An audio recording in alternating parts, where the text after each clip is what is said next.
Je voudrais ce soir, nous sommes le 10 juin, au lendemain de la Pentecôte,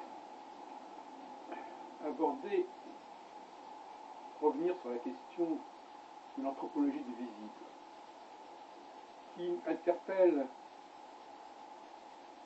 tous nos actes, qui interpelle notre civilisation, qui interpelle tout ce qui est de l'ordre de la technologie.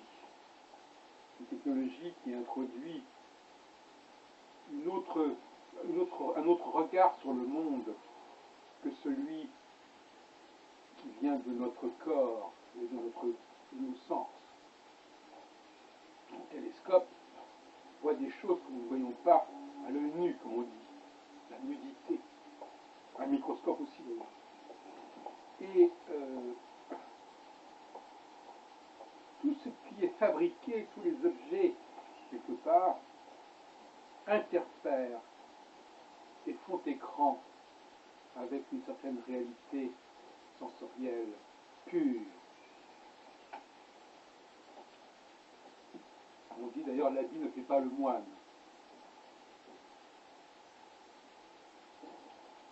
Ce que je voudrais dire donc, c'est que notre civilisation, notre humanité, dirais-je plus encore, est fondée sur la visibilité, sur la vue.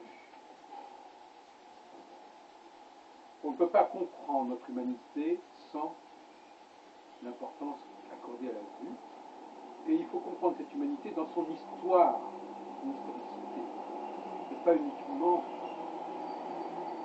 dans ce que nous en connaissons aujourd'hui et dans notre état actuel, qui aurait tendance à nous mettre en décalage avec le passé.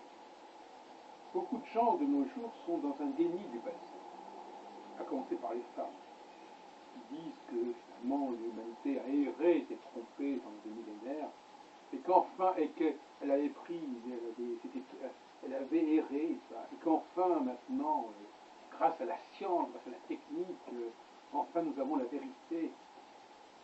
Bon, je trouve que c'est extrêmement malsain comme attitude. Je pense que ce qui est visible doit être respecté. Parce que c'est ainsi que notre humanité s'est construite.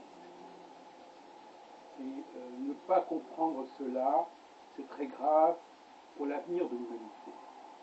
Car on engage l'humanité dans une direction qui ne correspond pas à son être profond, même à son histoire profonde.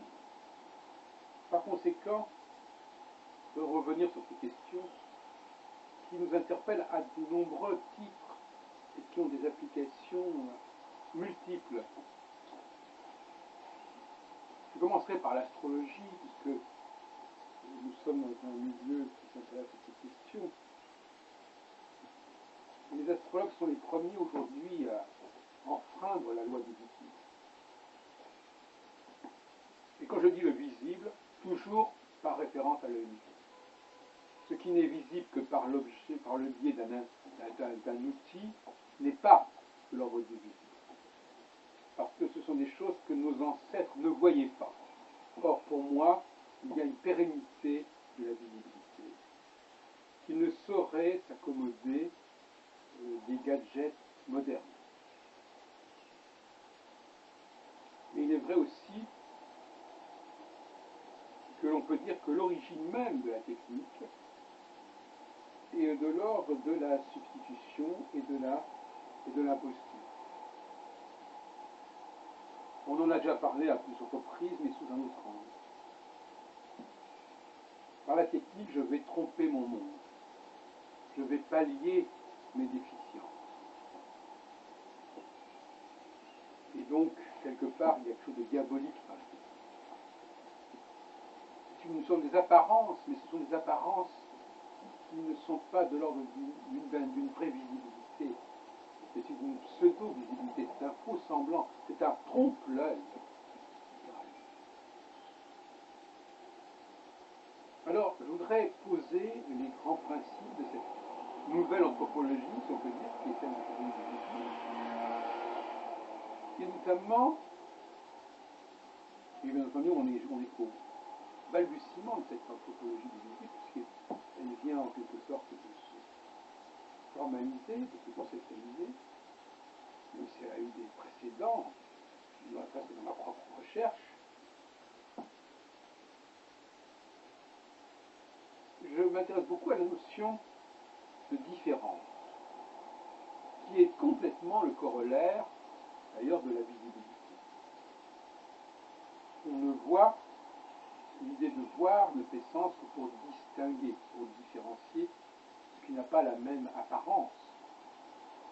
Et quand je dis apparence, je veux dire ce qui n'a pas je ne dis pas d'une apparence truquée, je veux dire d'une apparence qui est là, qui est incontournable, comme le fait d'être un homme ou une femme. Des choses qui sont plus complexes, par exemple la distinction entre une étoile et une planète. L'étoile étant fixe quelque part et la planète étant mobile, se mouvant. Ça aussi, ce sont des choses qui peuvent être vues. La vue, c'est aussi de voir que les choses n'avancent pas de la même façon. Elles n'ont pas le même rythme. Tant qu'il n'y a pas de trucage, tout va bien. Vous savez qu'au niveau de la vitesse et du rythme, on peut tout à fait truquer. Alors, dans une précédente intervention, j'avais parlé de la question juive. Et j'ai parlé aussi de la question des races. Je pense que les races ont joué un rôle majeur dans l'histoire de l'humanité. Formateur. Et les sexes aussi. Le choc des différences visuelles est absolument essentiel dans l'histoire des civilisations.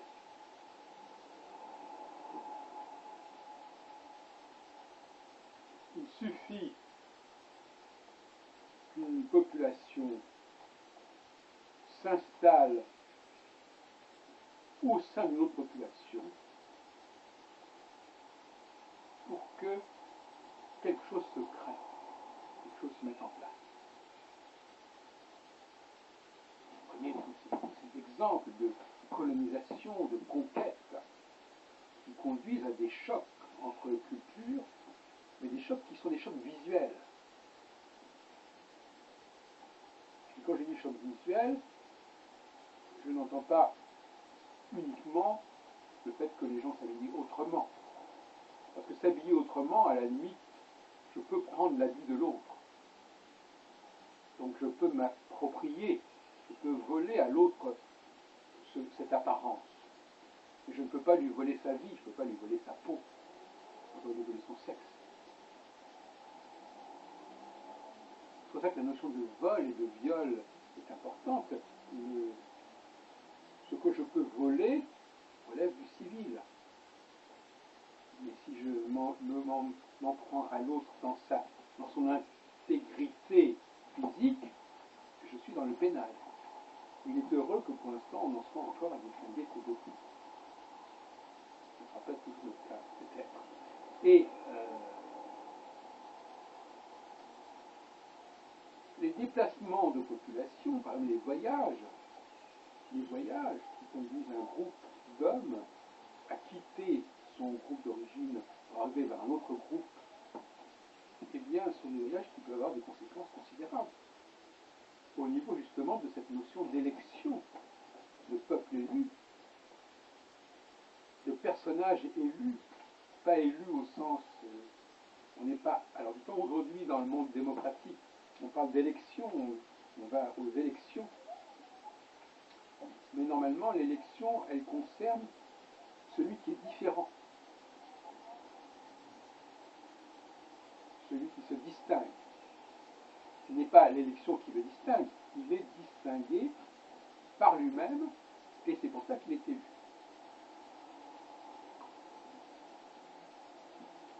On appelle la notion d'éligibilité.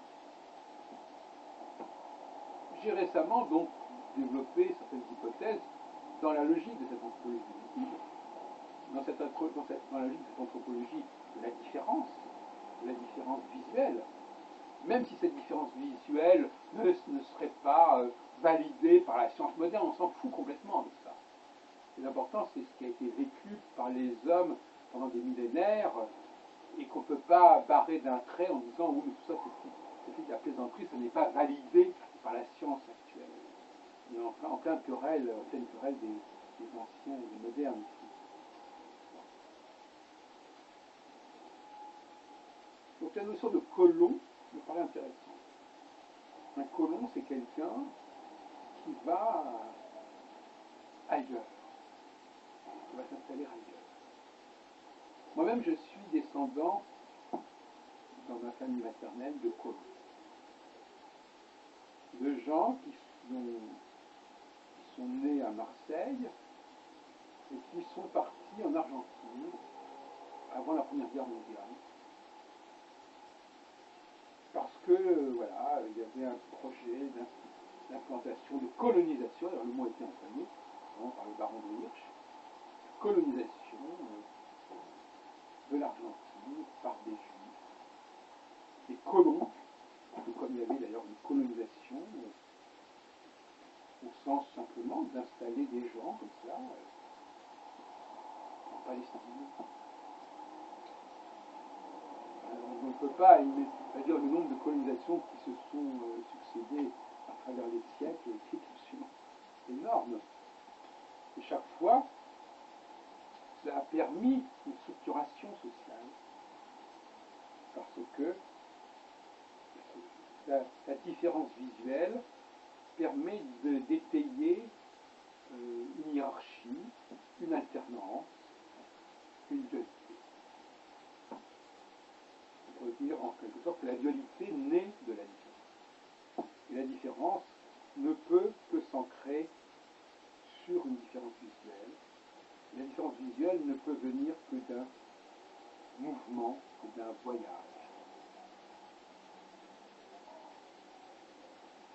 J'ai dit dans une précédente intervention que les Juifs étaient probablement des colons partis du monde blanc européen pour venir explorer, on a ce mot d'exploration, Scopus, dans la Bible, une terre promise.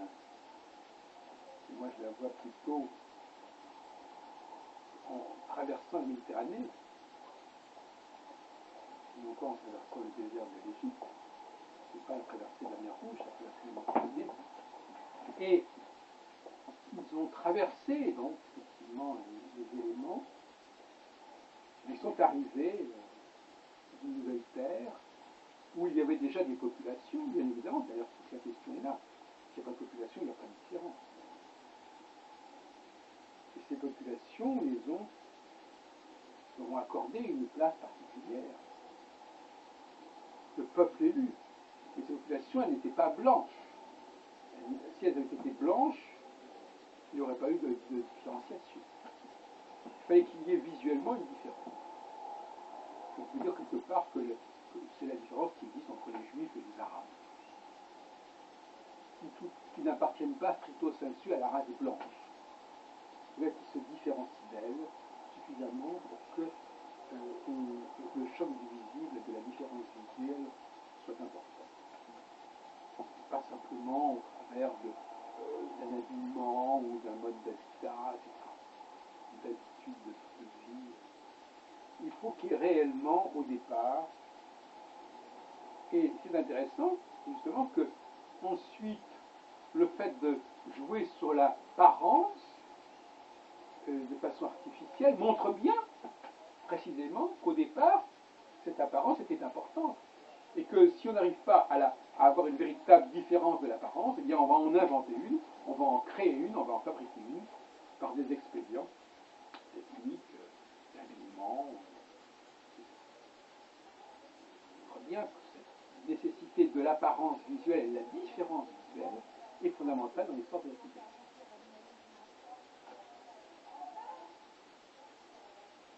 Alors, dans le cas des relations entre les hommes et les femmes, c'est un sujet extrêmement compliqué quand on remonte à l'histoire de l'humanité, des humanités, d'ailleurs, pourrait-on dire peut-être. Il est probable aussi qu'il y ait eu cette émergence comme ça, cette intrusion d'un élément étranger au sein d'un autre milieu. Notamment quand cet élément étranger est minoritaire d'ailleurs, parce que généralement c'est ce qui se passe. Les colons sont censés être minoritaires par rapport à la population dans laquelle ils arrivent. Et ce côté minoritaire n'est pas une faiblesse nécessairement. Après. Donc, les rapports entre les hommes et les femmes ont probablement été des rencontres entre des civilisations différentes, des peuples différents. On dirait, vous dire, c'est absurde ce que vous dites, puisque en définition, toute société a des hommes et des femmes. Comment voudriez-vous que les hommes se reproduisent s'il n'y avait pas des femmes? Oui, mais il me semble, mais là c'est un peu compliqué, il me semble que nous avons réellement deux humanités différentes, qui avaient toutes les deux d'ailleurs, bien entendu, une différence sexuelle. Et en réalité, ce que je pense, c'est que la différence entre les hommes et les femmes d'aujourd'hui n'est pas une différence sexuelle.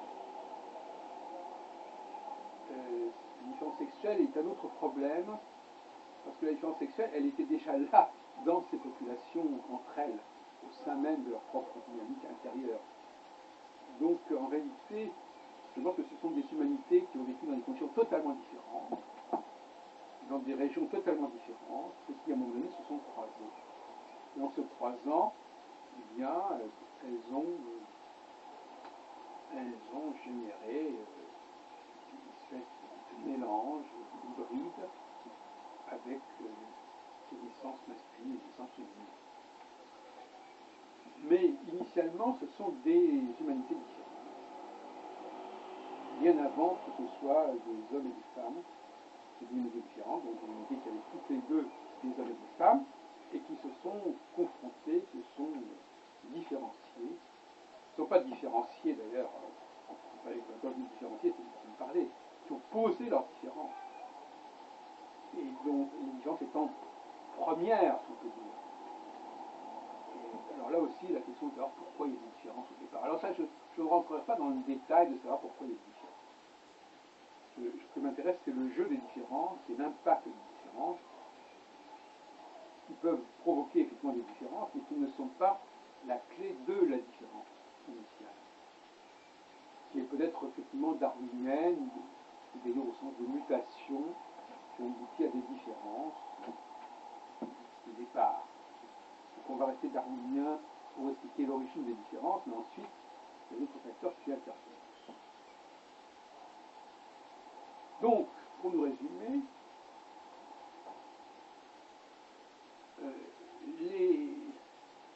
le visuel, c'est le visuel œil nu. C'est pas le visuel ni des vêtements, ni des instruments d'optique. Non, c'est le visuel brut. Ce visuel brut, c'est ce qui nous intéresse. Et je dis que ce sont des mouvements de population, des contacts entre populations qui sont au cœur même de l'histoire de l'humanité. Donc, en ce qui concerne les juifs, je répondrai que, effectivement, il est logique qu'ils reviennent vers l'Europe, qui est leur berceau d'origine. Et c'est pour ça qu'ils sont si bien intégrés en Europe, c'est pour ça qu'ils ont une facilité considérable à participer au progrès des sciences et des techniques, dans autant même dans les sciences de l'homme et des sciences dures, parce que c'est leur monde auquel ils appartiennent à l'origine. Ils reviennent, c'est le retour de l'enfant prodigue. Maintenant qu'ils aient tenté l'expérience sioniste au début, disons depuis la fin du XIXe siècle, des années 1880, surtout par la suite, et que cela ait réactivé un passé extrêmement ancien, avec des conséquences d'ailleurs qui sont difficiles à apprécier, on n'en a pas parlé, ça c'est une chose. On est en train de rétablir, ce faisant, une problématique extrêmement ancienne, à savoir, à nouveau, l'Europe envoie une partie de sa population dans un autre monde au profit de notre race. Et voilà, donc c'est assez compliqué.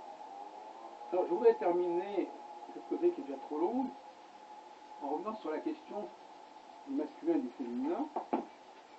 C'est-à-dire, je viens de lire un ouvrage qui vient de sortir de Sylvie Tenenbaum, Les hommes naissent libres et égaux. Et on dira que ça n'a pas de rapport avec ce qu'on a dit jusqu'à présent, je pense que c'est un rapport. La notion de droit, les droits. Qu'est-ce que nous avons comme droit? Qu'est-ce que c'est que la philosophie du droit? Pour moi, les droits sont liés à une prévision.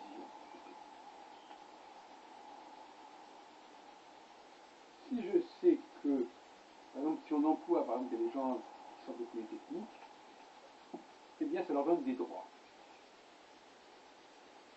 Des droits parce que leurs prédécesseurs qui venaient aussi de Polytechnique ou de l'ENA ou je ne sais pas quoi, ont fait leurs preuves, et donc ça leur donne les droits de revendiquer tel et tel poste.